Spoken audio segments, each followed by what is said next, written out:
Thanks, Caitlin. Now, unlike most of the snowstorms we've had this winter, this snow was a little different today. 20th News traveled to Huntington in western Hampshire County, where by late this morning the snow had already passed the half-foot mark. It didn't stay fluffy all day. In fact, the heavy, wet snow concerned some of the residents there.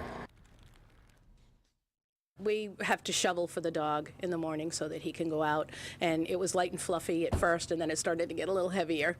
So by this afternoon it'll probably be really heavy by the time I get home. When I started this morning, got up at 6, let the dogs out, it was definitely a little bit fluffier, and now it seems like it's changing over a little bit of a wetter snow.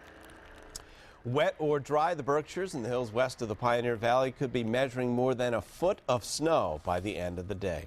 And early today